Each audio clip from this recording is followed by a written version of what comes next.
అధ్యక్ష, గవర్నర్ గారి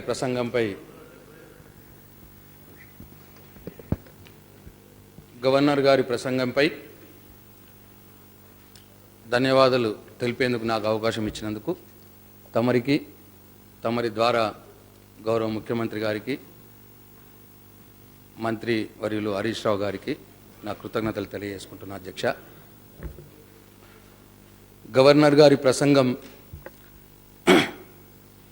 ఈరోజు ఈ రాష్ట్రంలో ఇప్పుడు నెలకొన్న పరిస్థితులకు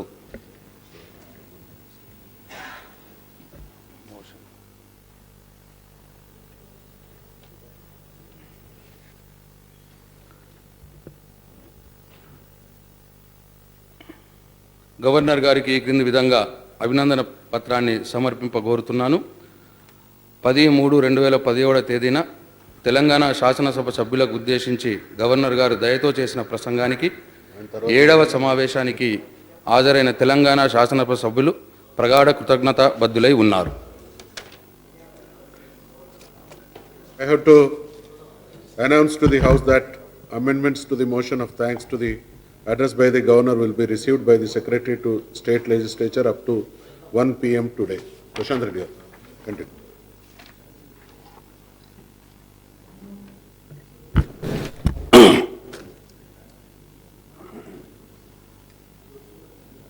గవర్నర్ గారి ప్రసంగానికి ధన్యవాదాలు తెలిపే అవకాశం నాకు ఇచ్చినందుకు ముందుగా తమరి ద్వారా గౌరవ ముఖ్యమంత్రి గారికి, గౌరవ మంత్రి హరీష్ రావు గారికి కృతజ్ఞతలు తెలియజేసుకుంటున్నా. అధ్యక్ష, గవర్నర్ గారి ప్రసంగం రాష్ట్రంలో ఇప్పుడు నెలకొన్న పరిస్థితులకు పూర్తిగా అద్దం పట్టే విధంగా ఉందని నేను సంపూర్ణంగా భావిస్తూ ఉన్నా.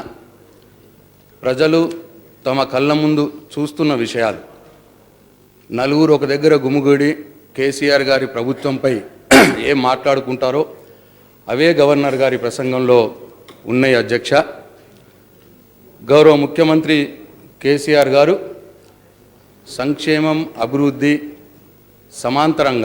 రెండింటినీ సమాంతరంగా సుపరిపాలనతో ముందుకు తీసుకుపోతున్న విషయాన్ని గవర్నర్ గారు తన ప్రసంగంలో స్పష్టంగా చెప్పారని నేను భావిస్తూ ఉన్నా. అధ్యక్ష, గతంలో అనేక ప్రభుత్వాలను మనం చూసినాం. ఈరోజు దేశంలో అనేక రాష్ట్రాల్లో ప్రభుత్వాలను కూడా చూస్తూ ఉన్నాం.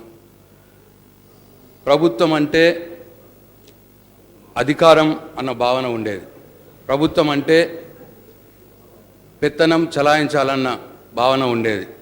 ప్రభుత్వం అంటే పన్నులు వసూలు చేసే యంత్రాంగంలా ఉండేది. కానీ కేసీఆర్ గారు ఆలోచిస్తున్న విధానం వేరు. అధ్యక్ష, ప్రభుత్వం అంటే అధికారం కాదు, ప్రభుత్వం అంటే బాధ్యత. సమాజంలో ఎవరి బాధ అయినా అది ప్రభుత్వం బాధగా గుర్తించాలి. ఎవరికి కష్టం వచ్చినా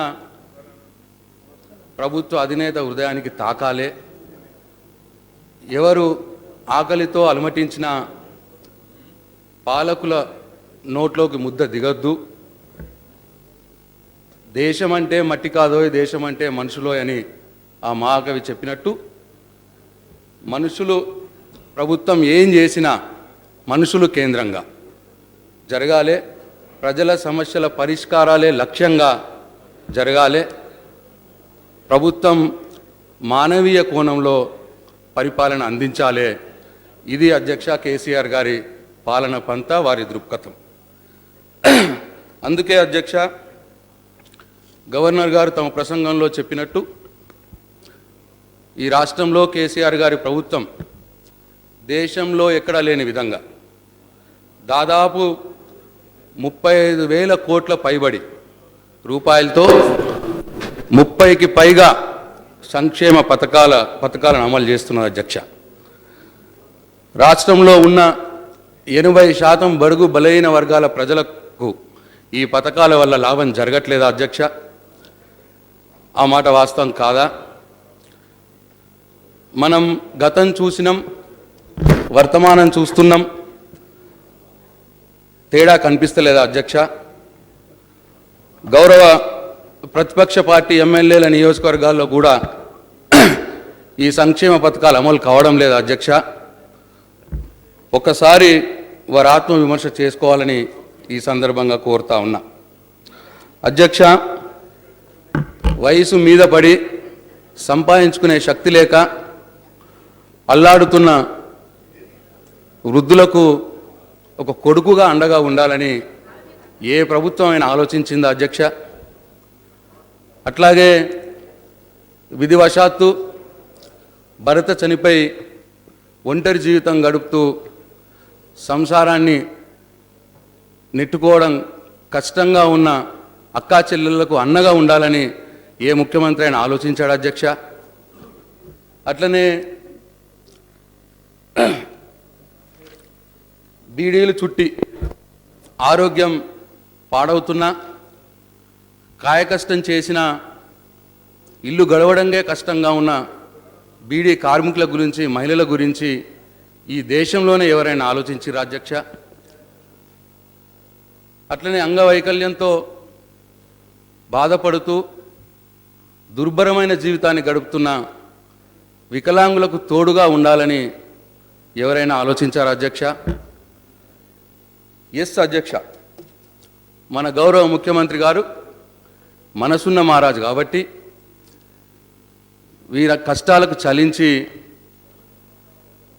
ఒక అన్నగా, ఒక కొడుకుగా వారికి అండగా ఉండాలని భావించి ఇంతకుముందు 200, 500 ఉన్న పెన్షన్లను ఒకేసారి 5 రెట్లు పెంచి వీరికి అండగా ఉండాలని భావించి 1000, 1500 రూపాయలు పెన్షన్లు ఇస్తూ ఈరోజు ఈ రాష్ట్రంలో 39,000 మందికి 36 లక్షల మందికి సంవత్సరానికి 4,700 కోట్ల రూపాయలు ఇవాళ పెన్షన్ల ద్వారా సహాయం చేస్తున్న మాట వాస్తవం కాదా అని చెప్పి నేను అడుగుతా ఉన్నా అధ్యక్ష. అంతకుముందు ప్రభుత్వాలు 29 లక్షల మందికి మాత్రమే 835 కోట్లు మాత్రమే ఇచ్చేవారు. మరి 835 కోట్లు ఎక్కడ, 4,700 కోట్లు ఎక్కడ సంక్షేమం పెన్షన్ల ద్వారా అందించడం ఒక్కసారి గమనించాలి అధ్యక్ష. ఈ సందర్భంగా నా పర్సనల్ ఎక్స్పీరియన్స్ అధ్యక్ష, మా సొంతూరు వేల్పూర్లో మా ఇంటి పక్క ఒక గొల్ల కుటుంబం ఉంటుంది అధ్యక్ష. దాంట్లో ఒక ముసలావిడ ఉంటుంది, గొల్ల గంగు అంటాం మేము. ఈ తెలంగాణ రాకున్న మొదలు ఆమె ఎప్పుడు మా అమ్మతో వచ్చి బాధలు చెప్పుకునేది. అమ్మ కోడలు సరిగా చూసుకుంటలేదు, కొద్దిగా అన్నం ఉంటే పెట్టమ్మా, లేకపోతే ఛాయ్ ఉంటే పోయమ్మా అని. అయితే అంటే పాపం ఆ కుటుంబం కూడా పేద కుటుంబం, వాళ్ళకు కూడా వెళ్ళని పరిస్థితి. ఆమె పాపం కోడలు, వాళ్ళ పిల్లలు 2, 3 పిల్లలు, భర్త, ఆమె వాళ్ళని సర్దుకోవటానికే కొద్దిగా కష్టమయ్యే పరిస్థితుల్లో కొద్దిగా ముసలావిని నిరాదరిగా చూసేది, కొద్దిగా మంచిగా చూసుకోకపోయేది. అయితే మా అమ్మ వాళ్ళకి సాయం చేస్తూ ఉంటుండే. తెలంగాణ వచ్చిన తర్వాత, నేను ఎమ్మెల్యే అయిన తర్వాత 6 నెలల తర్వాత ఎప్పుడో ఆమె కలిసింది. ఏం గంగమ్మ మంచిగున్నావా అని అడిగిన. నిజంగా సార్, అయ్యా మంచిగున్నా, ఆ కేసీఆర్ సార్కు నా నమస్తే చెప్పూరి, దండమా అయ్యకు. అయ్యా 1000 రూపాయలు ఇస్తాండు, 1000 రూపాయలు నా కోడలికే ఇస్తున్నా. పొద్దుగాలు ఇవ్వంగానే అత్తా ఛాయ్ తాగుదురా అని చెప్పి కోడలే పిలుస్తుంది. మధ్యాహ్నం, నిజం సార్ ఇది వాస్తవం, మధ్యాహ్నం అన్నం వండుడు అయిపోగానే అత్త అన్నం తిందురా, లేకపోతే చల్లబడిపోతుంది అన్నము అని చెప్పి నా కోడలే పిలుస్తాను సార్. నేను 1000 రూపాయలు ఇస్తే ఇంకా దాంట్లోకి ఒక 300-400 మిగులుతున్నాయి సార్ వాళ్ళకు. నేను మంచిగా ఉన్నా, మంచిగా బ్రహ్మాండంగా ఉన్నా, కేసీఆర్ సార్కు నా దండం చెప్పును సార్ అన్నా సార్. ఇట్లా ప్రజల్లో ఒక మానవీయ కోణంలో తీసుకున్న చర్యలు ప్రజల నుంచి ఇట్లా ఫీడ్బ్యాక్ వస్తూ ఉన్నాయి అధ్యక్ష. అట్లనే అధ్యక్ష, హాస్టల్స్లో, స్కూల్స్లో ఇంతకుముందు పరిస్థితి అధ్యక్ష, దొడ్డు బియ్యంతో అన్నం వండేది అధ్యక్ష. దొడ్డు బియ్యం, ఏ చారు, నీళ్ళ చారు దాంతో పెట్టేది. ఆ దొడ్డు బియ్యం తిని కడుపు నొప్పితో బాధపడిన సంఘటనలు మన పిల్లలు ఎన్నోసార్లు చూసినాం అధ్యక్ష. గౌరవ మంత్రివర్యులు ఈటల రాజేందర్ గారు ఉన్నారు, వారి సూచనల మేరకే ముఖ్యమంత్రి గారికి ఆలోచన వచ్చి, మరి ఎందుకు దొడ్డు బియ్యంతో పిల్లలు తిని కడుపు నొప్పులతో బాధపడాలి, అది కూడా అధ్యక్ష గ్రాముల ద్వారా పులిసి మరీ పెట్టేది, సాగం కడుపుకే పెట్టేది పిల్లలకు. గౌరవ ముఖ్యమంత్రి గారు ఎందుకు అట్ట చేయాలి, మంచిగా సన్న బియ్యం పెట్టాలి, కడుపు నిండి అన్నం పెట్టాలి, అట్లయితేనే మంచిగా చదువుకుంటారు అన్న ఉద్దేశంతో ఇవాళ ఆ పిల్లలందరికీ సన్న బియ్యంతో కడుపు నిండా పెడుతున్న మానవుడు మన గౌరవ ముఖ్యమంత్రి కేసీఆర్ గారు అధ్యక్ష. ఇది వాస్తవం కాదా ఒకసారి ఆలోచించాలి ప్రతిపక్షాలు. అట్లనే అధ్యక్ష, పేదోడు పెళ్ళిళ్ళు చేయలేక తమ ఆడబిడ్డలను నమ్ముకున్న సంఘటనలు ఎన్నో చూసినాం అధ్యక్ష, తమరికి కూడా తెలుసు. లేదు పెళ్లి చేయటానికి బాకీ చేయాల్సిన పరిస్థితి, బాకీ చేస్తే బాకీ తీర్చడానికి ఊర్లో సంవత్సరాల పాటు పాలేర్లుగా ఉండాల్సిన దుస్థితి. ఎవరైనా ఆలోచించారు అధ్యక్ష, పేదోడింట్లో ఆడబిడ్డ పెళ్ళైతే ఖర్చులకు సాయం చేయాలి గవర్నమెంటు ప్రభుత్వం అని ఎవరు ఇంత మట్టుకు ఆలోచించలేదు అధ్యక్ష. మరి ఇవాళ మన గౌరవ ముఖ్యమంత్రి కేసీఆర్ గారు కళ్యాణ లక్ష్మి షాదీ ముబారక్ పేరిట ఇవాళ 51,000 రూపాయలు అందిస్తున్న సంగతి వాస్తవం కాదా అని చెప్పి ఈ సందర్భంగా మనం చేస్తున్న అధ్యక్ష. ఈ సందర్భంగా జోగు రామన్న గారు, అటవీ శాఖ మంత్రులు గారు, వారు ఇక్కడే ఉన్నారు.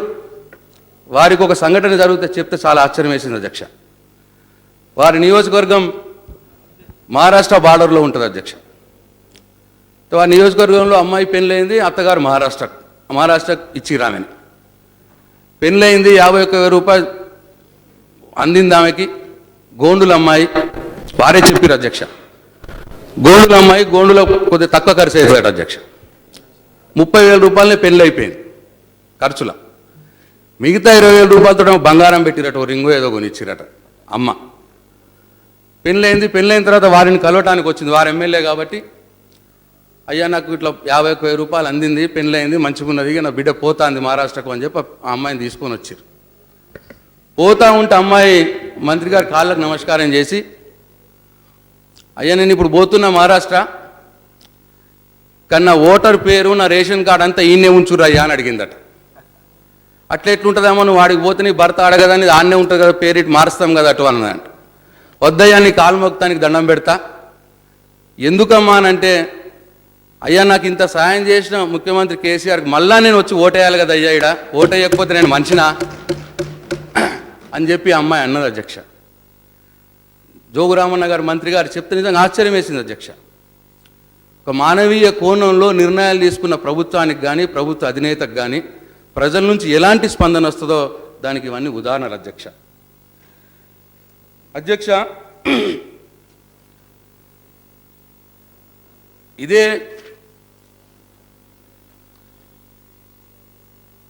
ఇదే ప్రజలు, ఇవే పన్నులు, ఇదే ప్రభుత్వ ఉద్యోగులు మరి గత 60 సంవత్సరాల నుంచి గత సమైక్య పాలకులు ఈ సంక్షేమ పథకాలు ఈ మానవీయ కోణంలో ఎందుకు చేయలేకపోయినరు? మరి ఇదే ప్రజలు, ఇదే పన్నులు, ఇదే అధికార యంత్రాంగంతో గౌరవ ముఖ్యమంత్రి కేసీఆర్ గారు ఎందుకు ఈ పనులన్నీ చేయగలుగుతున్నారు, ఎట్లా చేయగలుగుతున్నారు ఒక్కసారి ఆలోచించుకోవాలని చెప్పి ప్రతిపక్షాలకు నేను వేడుకుంటున్నా అధ్యక్ష.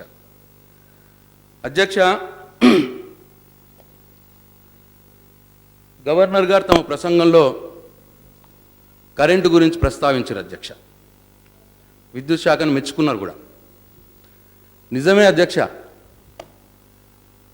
గత 60 ఏళ్ళ సమైక్య పాలకుల చేతిలో ఉన్నప్పుడు కరెంటు కష్టాలు ఎట్లుండేటివి అధ్యక్ష? ఇండ్లకు కరెంటు కోతలు, దుకాణాలకు కరెంటు కోతలు, ఫ్యాక్టరీలకు కరెంటు కోతలు. ఫ్యాక్టరీలు అయితే పవర్ హాలిడేస్, ఫ్యాక్టరీలు 3 రోజులు, వారంలో 3 రోజులు బంద్ చేసుకునే పెట్టుకుందరు. కరెంట్ లేకపోతే జనరేటర్లు కొనుక్కోవాలి, ఇన్వర్టర్లు కొనుక్కోవాలి, డీజిల్ కొనుక్కోవాలి, మళ్ళీ అవి పైన నెత్తి మీద ఖర్చులు ఉండే కదా అధ్యక్ష. అట్లనే రైతుల పరిస్థితి మరీ దారుణం అధ్యక్ష. లో వోల్టేజ్లెస్లే మోటార్లు కాలిపోవాలి, ట్రాన్స్ఫార్మర్లు కాలిపోవాలి, తీరా టైంకి పంట చేయికొచ్చే టైంకి పంట ఎండిపోవాలి. ఇవన్నీ అనుభవించింది కదా అధ్యక్ష ఈ రాష్ట్రం. మరి ఇప్పుడు అధ్యక్ష కేసీఆర్ గారు ముఖ్యమంత్రి అయిన 9 నెలల కాలంలోనే ఆ కరెంటు కష్టాలన్నీ మాయమైనాయి కదా అధ్యక్ష. అద్భుతాలు చేస్తారా అని అన్నారు. నాకు గుర్తున్నది అధ్యక్ష, మొదటి బడ్జెట్ శాసనసభలో పెద్దలు అద్భుతాలు చేస్తారా, ఎట్లా చేస్తారు 9 నెలల సంవత్సరంలో కరెంటు అన్నారు. జరిగింది కదా అధ్యక్ష అద్భుతం. ఇవాళ కరెంటు కష్టాలన్నీ మాయమైనాయి కదా అధ్యక్ష. ఇక్కడ కూడా మళ్ళీ నేను అదే చెప్తున్నా అధ్యక్ష, అదే ప్రజలు, అదే పన్నులు, అదే ఎలక్ట్రిసిటీ ఉద్యోగులు. మరి ఎట్లా కేసీఆర్ గారు 9 నెలల కాలంలోనే కరెంటు కష్టాలు మాయం చేసిండ్రు? ఎందుకు 60 సంవత్సరాలలో ఆ సమైక్య పాలకులు ఆ పని ఎందుకు చేయలేకపోయినరో ఇవాళ ఆలోచించాల్సిన అవసరం ఉన్నది అధ్యక్ష.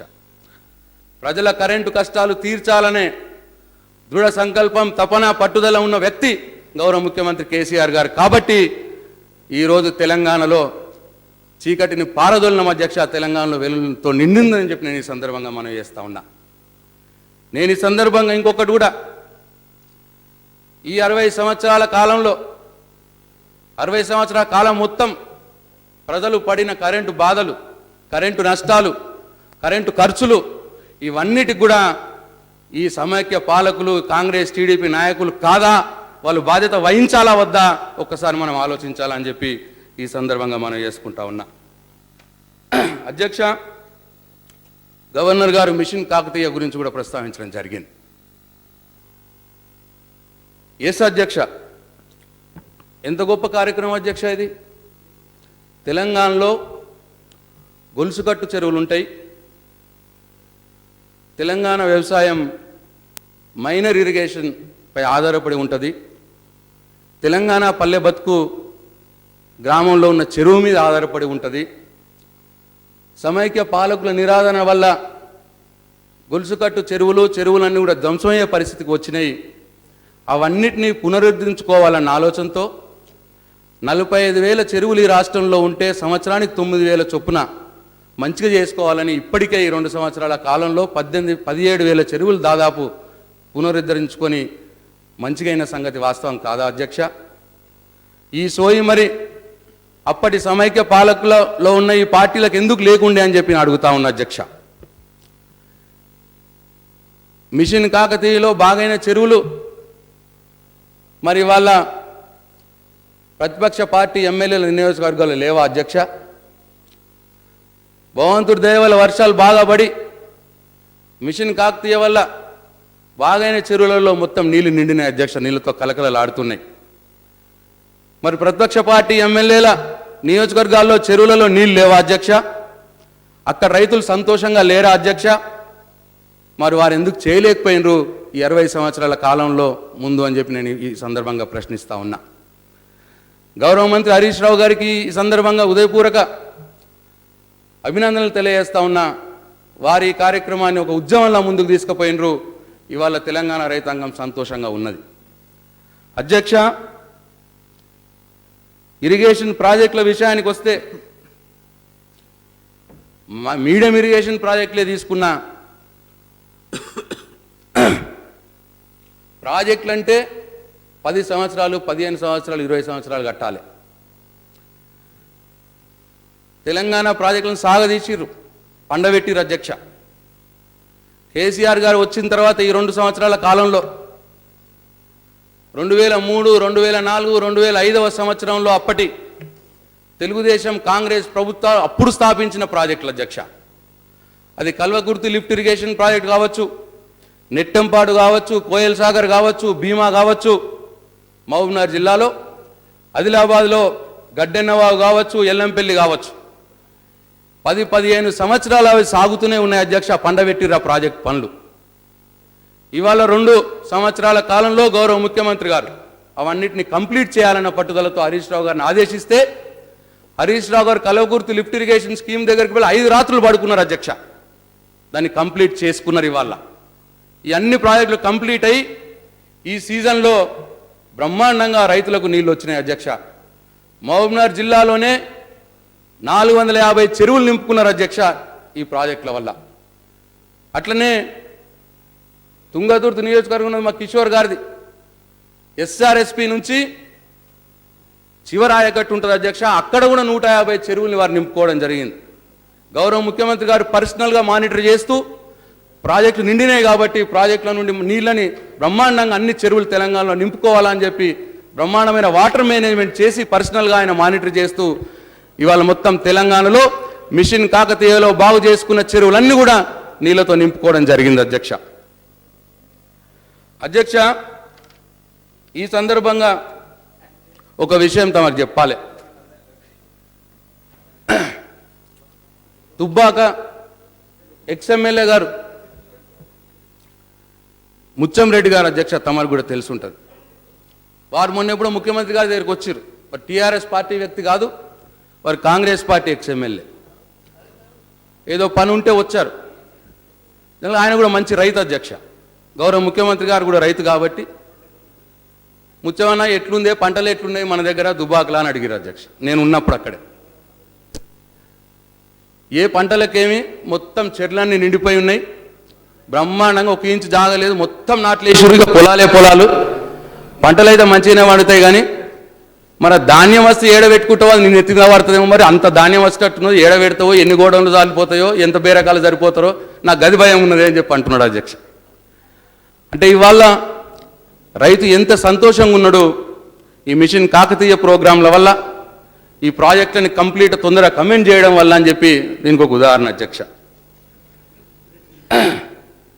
అధ్యక్ష, గవర్నర్ గారు ప్రసంగంలో తెలంగాణ రాష్ట్రంలోని కొత్త రోడ్ల గురించి కూడా ప్రస్తావించారు అధ్యక్ష. ఎస్ అధ్యక్ష, ఇవాళ తెలంగాణ రాష్ట్రంలో కొత్త రోడ్లు కాలేవా అధ్యక్ష? డబుల్ లైన్ల రోడ్లు కూడా కాలేవా అధ్యక్ష? అవి ప్రతిపక్ష పార్టీ నాయకులకు కనిపిస్తలేవా అధ్యక్ష? అభివృద్ధి జరగలేదు అని అంటున్నారు తెలంగాణ రాష్ట్రంలో. రోడ్లు ఎవరు మాయం చేస్తారు అధ్యక్ష? వీడు ఎత్తుకపోవడం వాడు మాయం చేయడు, వేసిన అయితే కనిపిస్తాయి కదా అధ్యక్ష. అధ్యక్ష, ఇంతకు ముందు గత పాలకుల ప్రభుత్వ హయాంలలో ఏ సంవత్సరం కూడా పంచాయతీరాజు ఆర్ఎండ్బి రెండు డిపార్ట్మెంట్లు కలిపి 800 కోట్ల రూపాయల కంటే ఎక్కువ సంవత్సరానికి రోడ్ల మీద ఖర్చు పెట్టలే అధ్యక్ష.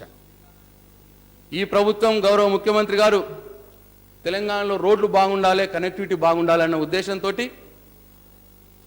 వచ్చిన 2 సంవత్సరాల కాలంలో అధ్యక్ష పంచాయతీరాజ్ డిపార్ట్మెంటు 3000 కోట్లు, ఆర్ఎన్బి డిపార్ట్మెంటు రోడ్లు, బ్రిడ్జ్లు, బిల్డింగ్లు కలిపి 8000 కోట్లు, 11,000 కోట్లు ఈ 2 సంవత్సరాల్లో ఖర్చు చేయడం జరిగింది అధ్యక్ష.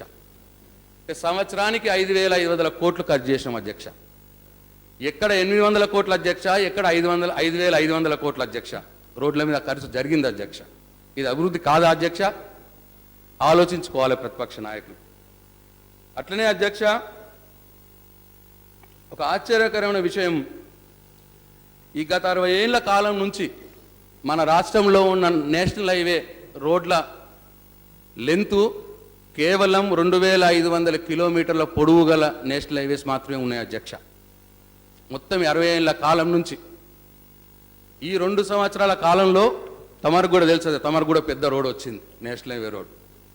ఈ 2 సంవత్సరాల కాలంలో గౌరవ ముఖ్యమంత్రి గారి విజ్ఞప్తి మేరకు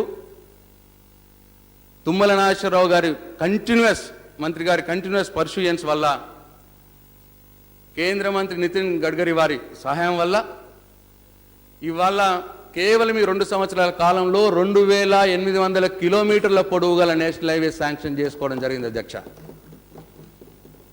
60 సంవత్సరాల కాలంలో మరి 2 పార్టీలు కూడా కేంద్రంలో అధికారంలో ఉన్నాయి అధ్యక్ష, కాంగ్రెస్ పార్టీ, టీడీపీ పార్టీ.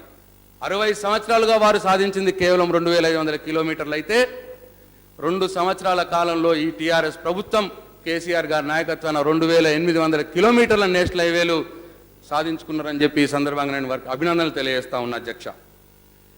ఇది అధ్యక్ష ఈ ప్రభుత్వం పనితీరుకు నిదర్శనం, ఈ ప్రభుత్వ ఎఫిషియన్సీ అధ్యక్ష. అధ్యక్ష, ప్రజలు కలుషిత నీళ్లు దాగి రోగాల బారిన పడటం వాస్తవం కాదా అధ్యక్ష?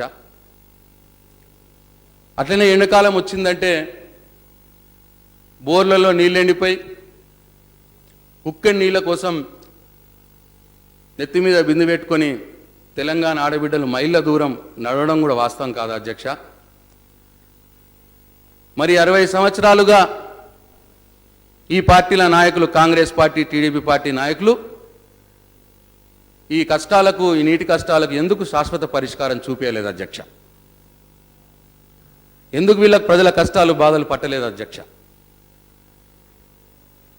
తెలంగాణ ఆడబిడ్డల నీటి కష్టాలు శాశ్వతంగా దూరం చేయటానికి, శాశ్వత పరిష్కారం చూపించటానికి ఇవాళ గౌరవ ముఖ్యమంత్రి కేసీఆర్ గారు తమ స్వీయ పర్యవేక్షణలో మరి వాళ్ళ రిజర్వాయర్స్ నుంచి, జీవనదుల నుంచి సర్ఫేస్ వాటర్ని తీసుకువచ్చి వాటిని శుద్ధి చేసి తెలంగాణలో ప్రతి ఇంటికి నల్లా పెట్టి నీళ్ళు ఇవ్వాలని చెప్పి ఉద్దేశంతో మిషన్ భగీరథ ప్రాజెక్టు వారి ఆధ్వర్యంలో ఇవాళ జరుగుతూ ఉన్నది అధ్యక్ష.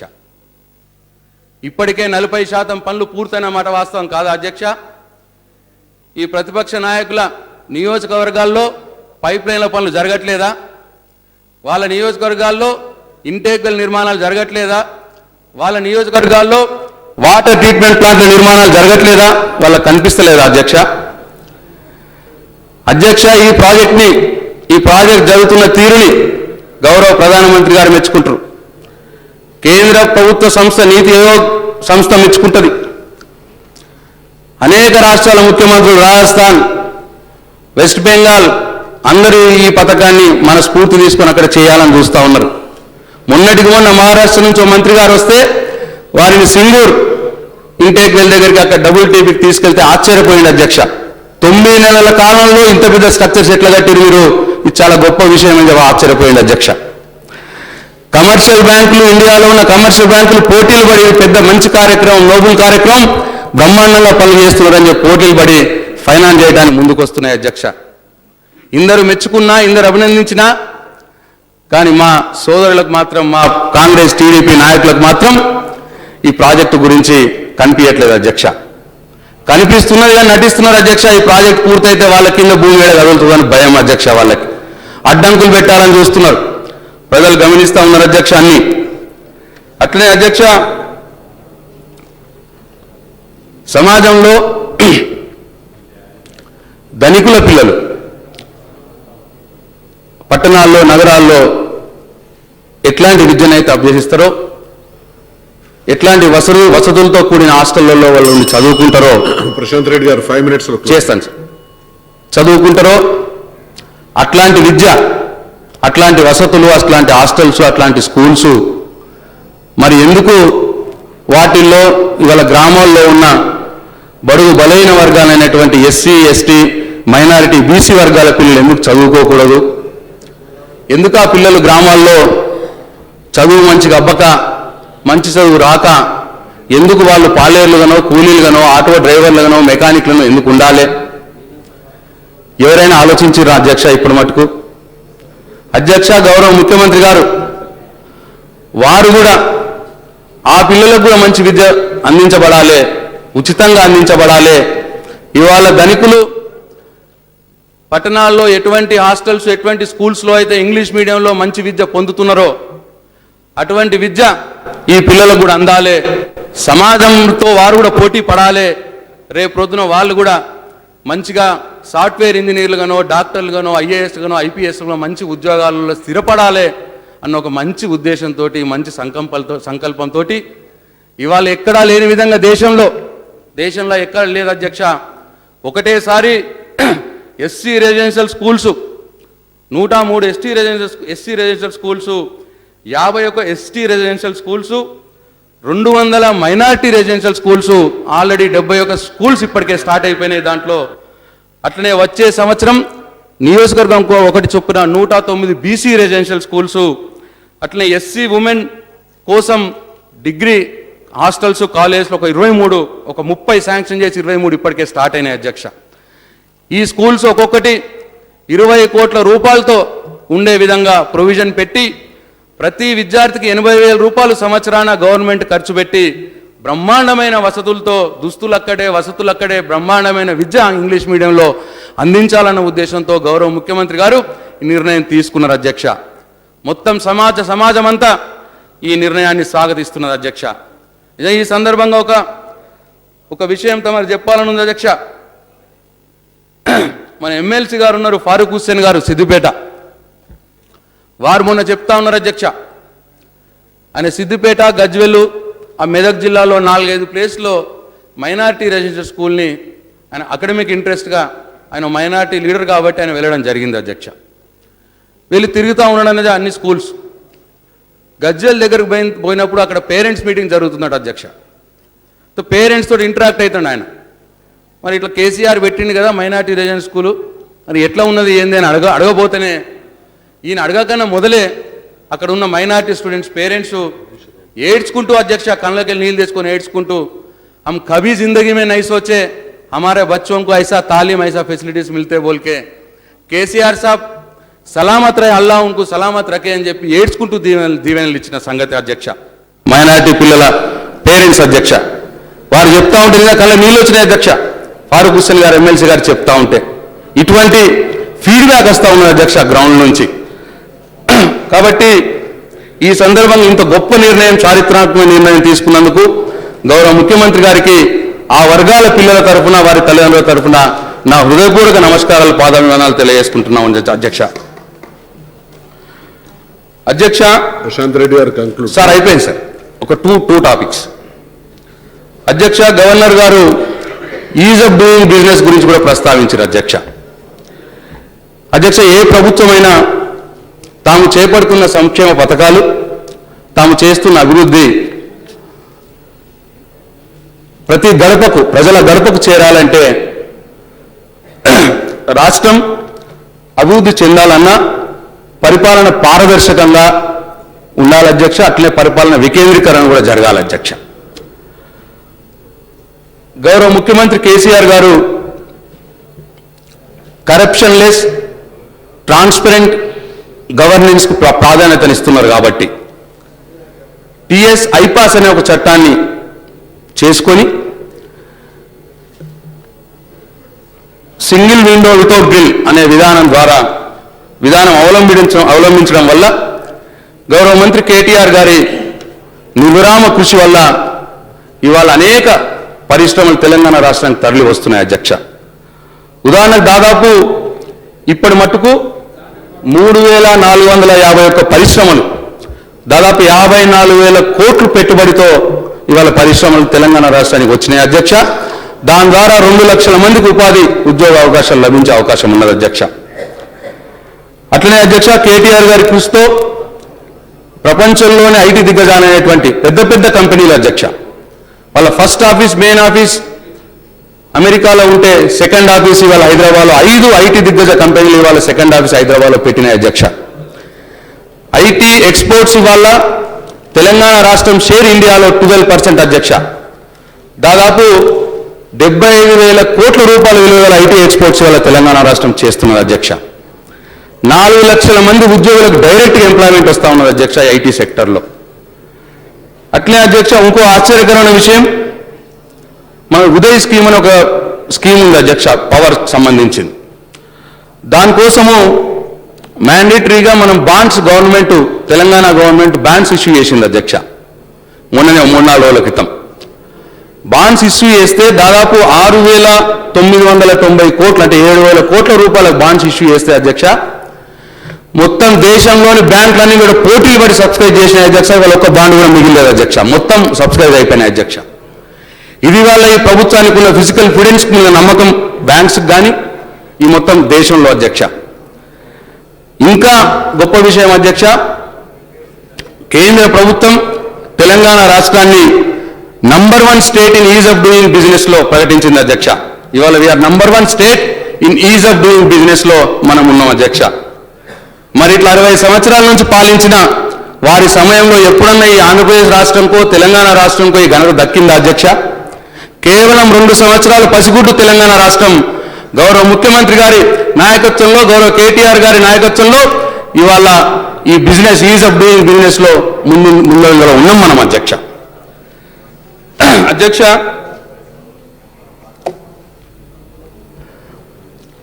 వందల కిలోమీటర్ల దూరం ఉన్న జిల్లా కేంద్రాలకు పోవడం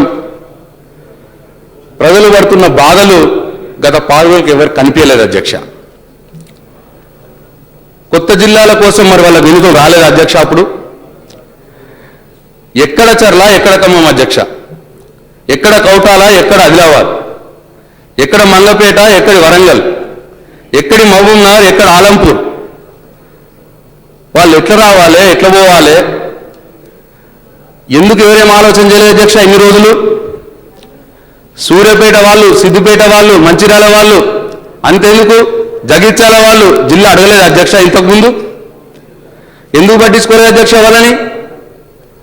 అందుకే గౌరవ ముఖ్యమంత్రి కేసీఆర్ గారు ప్రజల మనిషి కాబట్టి ప్రజలు కోరిన విధంగా కొత్త జిల్లాలు ఇచ్చారు అధ్యక్ష. తమరు కూడా ఒకటి ఇచ్చారు.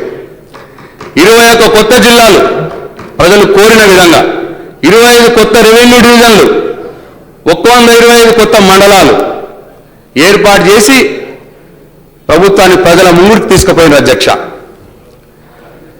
దీని ద్వారా ఏం జరుగుతుంది అధ్యక్ష? వికేంద్రీకరణ జరిగింది కాబట్టి, అధికారులకు ఫింగర్ టిప్స్ లో ఉంటుంది కాబట్టి. Please conclude. 2 minutes అధ్యక్ష. ప్రతి పేదవాన్ని గుర్తించడానికి, కుటుంబాన్ని గుర్తించడానికి వీలుంటుంది అధ్యక్ష. ఆ కుటుంబాన్ని పేదరికం నుంచి బయటపడేయడానికి ఆస్కారం ఉంటుందని చెప్పి ఆ ఉద్దేశంతో కేసీఆర్ గారు ఈ పని చేసింది అధ్యక్ష.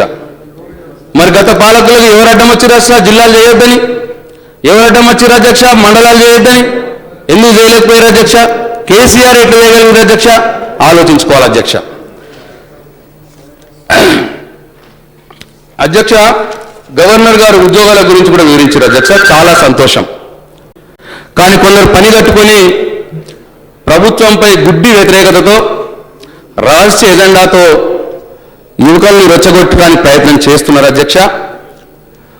వారికి గుండె మీద చేసుకొని వారు వాస్తవాలు గమనించాలని చెప్పి నేను కోరుతా ఉన్నా. ఈ సందర్భంగా ప్రభుత్వం 1,00,000 మందికి ఉద్యోగ అవకాశాలు, ప్రభుత్వ ఉద్యోగాలు కల్పిస్తానని హామీ ఇచ్చిన మాట వాస్తవం. గవర్నర్ గారు ప్రసంగంలో చెప్పారు.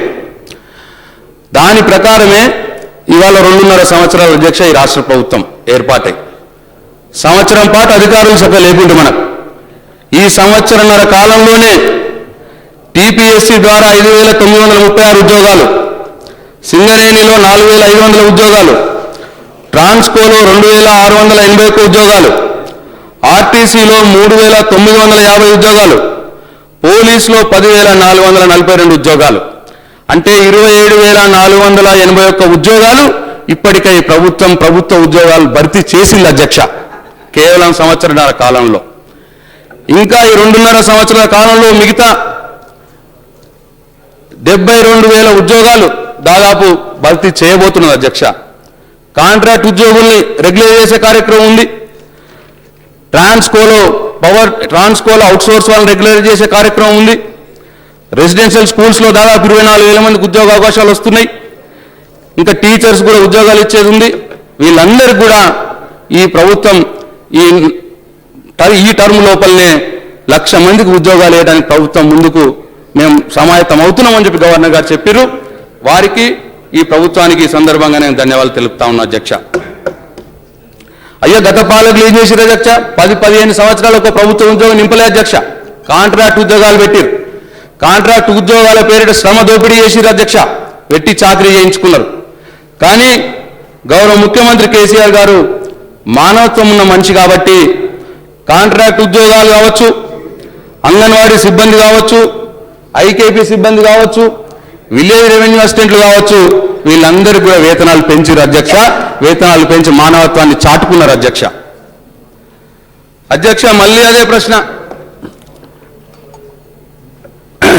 అదే ప్రజలు, అవే పన్నులు, అదే అధికారులు, అదే యంత్రాంగం, అదే ఉద్యోగులు. కానీ కేసీఆర్ గారు ప్రజలే కేంద్రంగా, ప్రజల సమస్యల పరిష్కారమే లక్ష్యంగా పనిచేస్తున్నారు కాబట్టి 60 ఏళ్లుగా పరిష్కారం కాని సమస్యలు ఈ 2.5 ఏళ్లలో ఒక్కొక్కటి పరిష్కరింపబడుతున్నాయి.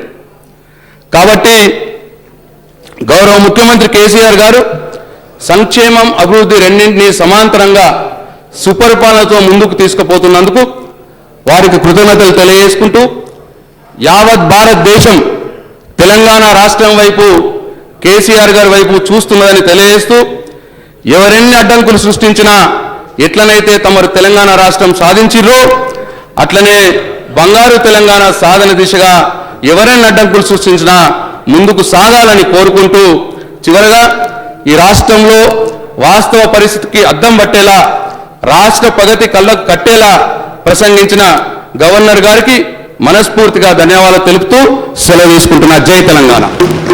Srinivas Gowda.